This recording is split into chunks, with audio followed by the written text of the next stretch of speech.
Ottobre 2018 o settembre 2018, insomma il periodo è quello lì, me lo ricordo benissimo, il Corriere per la prima volta mi suonò il campanello e mi consegnò in mano uno Shelly 1. Per l'epoca era un prodotto veramente innovativo, nessuno nel mondo delle smart home aveva creato un dispositivo piccolissimo di dimensioni che stava quindi all'interno delle scatoline 503 senza fare alcun tipo di magheggio, è tuttora veramente molto piccolo perché è rimasto delle tali dimensioni. Ma soprattutto era il primo dispositivo che permetteva di accettare in ingresso una tensione di 230 volt, quindi sul morsetto SV era possibile collegare pulsanti, interruttori, circuiti di deviatori con invertitori. Ciò lo rendeva veramente molto versatile per l'integrazione negli impianti elettrici già esistenti nei nostri appartamenti. L'unica necessità che aveva era l'alimentazione diretta, quindi fase e neutro, per tenerlo acceso e quindi permettere di lavorare. E li ricordo anche con particolare attenzione perché io sono nato con Shelly, diciamo che erano i primi passi che muovevo in questo blog, ho avuto la fortuna di essere uno dei primi a recensire Shelly in Italia, sono riuscito a convincerli che magari eravamo quelli giusti per recensire il loro prodotto e abbiamo iniziato appunto con lo Shelly 1. Abbiamo avuto modo di vederli tutti quanti, fra me e Vincenzo abbiamo recensito tutti i dispositivi fino ad un giorno che è arrivata una reliquia, non è una vera e propria reliquia ovviamente, ma un giorno mi presentarono un dispositivo che sulla carta era veramente rivoluzionario. Magari i più vecchiotti se lo ricorderanno, era il famosissimo Shelly 4 che dire, era un prodotto che per l'epoca non si era mai visto niente del genere. Piccolino, attacco da Baradin, monitor, display, misurava i consumi di 4 canali, 4 ingressi per 4 circuiti di interruttori pulsanti, deviatori con invertitori, insomma era veramente un prodotto rivoluzionario, visto anche la concorrenza che all'epoca aveva fatto un prodotto molto più grande, senza display, senza la possibilità di gestire circuiti di pulsanti, interruttori, insomma di comandi esterni, e non si sa per quale motivo questo dispositivo ad un certo punto è sparito dal commercio, non si trovava più da nessuna parte, la produzione si è fermata totalmente, i pochi residui che si trovavano erano rimanenze di magazzino o comunque venduti ma non erano più in produzione. Pensavo che Shelly avesse abbandonato questo progetto totalmente e invece Shelly ci stava preparando la sorpresina, perché oggi mi è arrivato lo Shelly 4 PM, che è l'evoluzione naturale dello Shelly 4 che vediamo qua. Shelly 4 PM. Monitor sicuramente con un display sicuramente migliore rispetto al precedente, 16 A per canale, quindi 4 canali con 16 A su ogni canale, ovviamente ingresso con tensione, quindi pulsanti, interruttori, deviatori con circuiti di invertitori nel mezzo, accetta solo la fase di ingresso, perlomeno da quanto ho visto sullo schema, non so se poi accetterà anche il neutro, non voglio rischiare di svamparlo immediatamente. Protocollo aperto, Shelly non ha mai impedito l'utilizzo dei propri dispositivi nel mondo dell'open source, quindi device, hub domotici personali, Home Assistant, Domotics, Open Hub, chi più ne ha più ne metta, insomma sono sempre stati compatibili con tutto quanto, anche grazie al protocollo MQTT, con la quale nativamente nel firmware originale si poteva interfacciare con questi hub domestici. Ecco, successivamente tirarono fuori il protocollo CoAP che sembra non essere presente in questo dispositivo. Se non ho letto male nelle istruzioni non dovrebbe avere il protocollo CoAP, però è possibile gestirlo anche con chiamate HTTP, visto che ha le API pubbliche, quindi si può gestire tranquillamente, ma secondo il mio punto di vista, per l'esperienza che ho avuto, il miglior protocollo per gestire queste tipologie di dispositivi all'interno degli hub domestici rimane sempre comunque MQTT. Quindi la grande rivoluzione però non sono i 16 A di questo dispositivo, la grandissima rivoluzione di questo device è che è il primo in assoluto della famiglia Shelly che oltre alla connessione Wi-Fi presenta connessione Bluetooth, che sinceramente ancora non ho capito a cosa serve, dopo magari lo andremo a scoprire, ma soprattutto cavo di rete, ragazzi. Porta RJ45, ci si può attaccare un cavo di rete con il plug e questo si connetta ad internet non più con il Wi-Fi ma con il cavo LAN, ragazzi. Questa è una grossissima rivoluzione in casa Shelly. Infatti non vedo l'ora di andare ad aprire la confezione, metterlo subito sotto torchio, provarlo in ogni sua sfaccettatura. Shelly Pro 4PM, eccolo qua la confezione, andiamo subito ad aprirla, vediamo cosa c'è al suo interno. Ovviamente c'è il dispositivo che ora andremo ad analizzare, ma prima mi voglio concentrare un attimo sui vari Depler che in genere ignoro, e invece questa volta voglio farvi vedere un piccolo dettaglio, un easter egg, chiamiamolo così, che potrebbe essere, diciamo, indicativo per i nuovi dispositivi Shelly. Guardate un po' quando c'è Shows a Network, che cosa notate? Qualcosa di strano. Shelly 4 Pro, Shelly 1 Pro, ma è un dispositivo che non esiste, e attenzione, c'è anche uno Shelly 2 Plus. Anche quello sinceramente è un dispositivo che non esiste. Sarà forse un segnale che ci indica di futuri dispositivi Pro, Plus, ma chi lo sa, lo scopriremo con il tempo. Nel frattempo ci gustiamo questo Shelly Pro 4PM, colorazione full black per questo dispositivo, pellicola adesiva sopra il display per salvaguardarlo dai graffi nel trasporto, poi ovviamente la potrete rimuovere durante l'installazione. Freccette 3, di cui una con ok, salire e scendere evidentemente nei vari menu. Dopo, quando lo attiveremo, vedremo un attimino la connessione. Sotto troviamo morsetto N, S4, S3, S2, S1, sono i 4 ingressi per i comandi esterni, quindi pulsanti, interruttori, deviatori, circuiti di deviatori e invertitori, insomma i comandi interni che, ricordo, possono entrare con la fase direttamente sullo Shelly 4 Pro PM, anzi Shelly Pro 4 PM, mi intorto sempre con questo nome. Sopra invece abbiamo L1, L2, L3 ed L4. Molti mi hanno chiesto già, ma è a contatto pulito? Io presumo assolutamente di no, dato che va a monitorare anche i consumi, quindi mi sembra abbastanza improbabile che sia a contatto pulito. Comunque dopo, quando lo alimenteremo, faremo un piccolo test. E la cosa più significativa, eccola qua, la famosissima porta LAN, che ci permetterà di connettere lo Shelly Pro 4PM anche con il cavo di rete.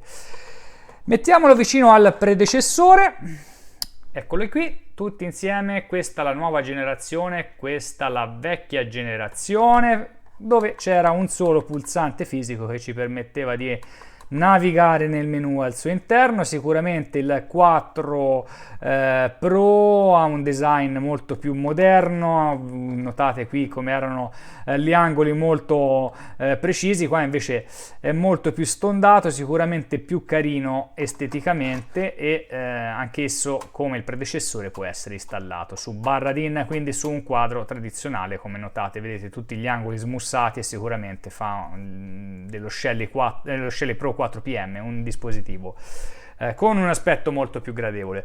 Benissimo, non ci rimane che andarlo a mettere alla prova, vediamo un po' come funziona.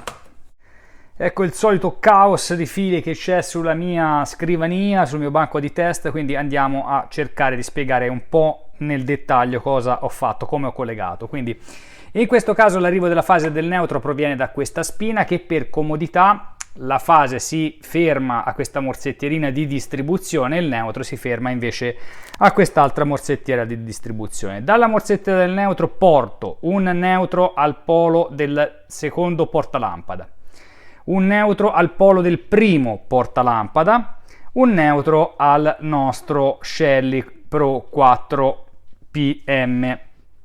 Allora, come notate, qui c'è il morsetto N, vediamo se riesco a zoomarlo, eccolo qua, che va a prendere il neutro dalla morsettiera. Poi abbiamo, dalla morsettiera della fase vado ai due interruttori che ho collegato, e questi due fili che ripartono dalla morsettiera vanno rispettivamente a L1 e L2, questi qua che hanno il nastro grigio intorno. Poi 0,1 e 0,2 saranno i ritorni che invece andranno al polo 2 del portalampada 2 e al polo 2 del portalampada 1. Ecco, per chi mi chiedeva se il dispositivo è a contatto pulito, la risposta è assolutamente no, non è a contatto pulito. Anzi, vi dirò di più. L1, L2, L3 ed L4 sono comunicanti. Quindi, se io teoricamente porto la fase solo ad L1 e non ad L2, ma comunque su 02 ho collegato il ritorno della lampada, io riuscirò tranquillamente comunque ad accendere anche la lampada 2, dopo magari ve lo farò vedere. Ecco, arrivati a questo momento non ci rimane altro che dare corrente. Mi sono dimenticato, i due fili bianchi vanno ad S1 per il primo interruttore e ad S2 per il secondo interruttore, che rispettivamente comanderanno lampada 1 e lampada 2. Allora, vediamo cosa accade quando inseriamo la spina. Tengo a precisare una cosa molto importante. Questa è una prova di banco. Non collegate così i fili nel vostro impianto elettrico. Utilizzate innanzitutto i puntali, non sono obbligatori ma sono altamente consigliati. E non fate questo casino di fili, questo è solo un collegamento rapido per far vedere il funzionamento. Ecco, zoomiamo un po' sul display che non è molto luminoso, anche se quando andiamo a premere sui pulsanti si va a attivare una retroilluminazione un pochino più prestante. Quindi se premo ok vado ad accendere il canale della prima lampada, vediamolo qua, eccolo qua, ecco, che risulta essere intorno ai 12 watt, quindi funziona perfettamente la lettura, perché la lampada è esattamente da 12 watt. E se vado invece a spostare il cursore sull'uscita 2, si accende appunto l'uscita 2 che misura 15,6 watt.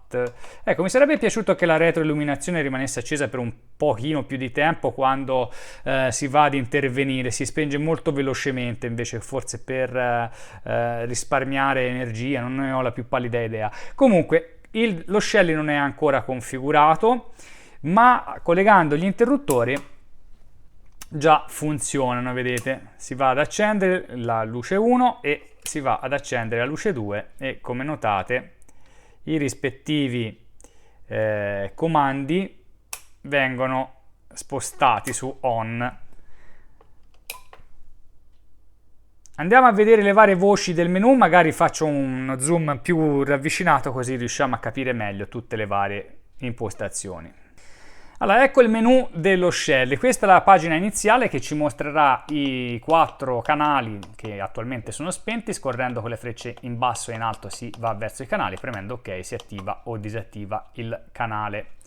Tenendo premuto invece ok, entriamo nel menu di configurazione, quindi main ci riporterà alla pagina principale, network ci permetterà di abilitare o disabilitare le varie connessioni, quindi Wi-Fi AP sarebbe l'access point che crea lo Shelly stesso. Ovviamente la voce, scusate, è uscito dal menu perché dopo un po' ritorna alla pagina principale. Wi-Fi non è ancora abilitato perché non sono connesso ad una rete Wi-Fi. Attualmente lo Shelly è proprio solamente acceso, quindi non ha nessun tipo di configurazione all'interno della mia rete. Ethernet è abilitata, ma non ci ho ancora collegato il cavo Ethernet. Scusate, torna molto velocemente al menu principale. Bluetooth è abilitato, anche se vi dico la verità ancora non sono riuscito a capire a che cosa serve il Bluetooth, che tipo di connessione ci permetterà di fare. Magari più in avanti con il tempo riuscirò a capirlo. Status ci fa vedere quello che adesso è lo status del dispositivo, quindi sta riproducendo l'SSD classico di tutti gli Shelly quando sono appena accesi, quindi connettendoci alla rete Wi-Fi che va a creare, ovviamente non avremo navigazione internet, ma potremo andare in locale sull'indirizzo 192.168.33.1 e ci connetteremo alla pagina web di Shelly. Poi STA disabled, quindi è disable, quindi è la rete Wi-Fi che vi dicevo prima, scusate, è tornata ancora indietro. Ethernet è disconnesso e Bluetooth invece è abilitato. Poi cloud disabilitato, il MAC address, il firmware, da quanto tempo è acceso, quindi 9 minuti e 9 secondi. Poi maintenance, Wi-Fi reset, factory reset o reboot per permetterci di riavviare il dispositivo. La data e l'ora presumo che si sincronizzeranno una volta che siamo connessi ad una rete che sia Wi-Fi o cablata. Collegando il cavo di rete, come notate qua, già vedete sotto che va a blinkare, quindi sta ad indicare che sta facendo traffico, sta generando traffico. L'orologio si sincronizza in automatico appena inserito il cavo di rete e se andiamo nel menu status, adesso oltre al classico indirizzo IP dell'SSD di default che è 192.168.33.1, avrà preso l'indirizzo IP dal mio router perché è in DHCP. Come notate è 192.168.1.115, quindi ci sposteremo sul mio computer e andremo a vedere la pagina e successivamente lo accoppieremo all'applicazione. Eccoci qua, sono andato all'indirizzo IP assegnato al mio Shelly Pro 4PM dal mio router, che nel mio caso, come ricorderete, era 192.168.1.115. Ovviamente questo indirizzo varierà da router a router a seconda che viene assegnato. Sono rimasto particolarmente colpito dall'interfaccia grafica che è cambiata totalmente rispetto agli altri dispositivi Shelly. Sicuramente è un firmware più aggiornato, ma sicuramente è cambiata proprio l'interfaccia. Tra l'altro, oltre ad essere cambiata graficamente, è anche fulminea, è veramente velocissimo il passaggio da un'impostazione all'altra. E prima di andare ad analizzare i singoli switch andiamo a vedere device. Allora, firmware version, ci sarà la possibilità di fare un update, un check for update del firmware, che in questo caso è l'ultima versione disponibile attualmente, la 0.7.0. Location ci darà l'indicazione della posizione del dispositivo e ovviamente si potrà selezionare Auto Detect Location oppure selezionare una latitudine e una longitudine manualmente, e anche la time zone, che in questo caso è Europe Rome, si potrà andare a modificare. Reboot, quindi per riavviare il dispositivo, factory reset per andarlo a resettare le impostazioni di fabbrica, authentication, presumo che ci chiederà un'autenticazione per accedere alla pagina. E andando invece sul network troviamo Wi-Fi, che in questo caso è disabilitato, sia il Wi-Fi 1 che il Wi-Fi 2, perché è possibile connetterlo ad due reti Wi-Fi, nel senso che utilizza la prima, la seconda eventualmente è di backup.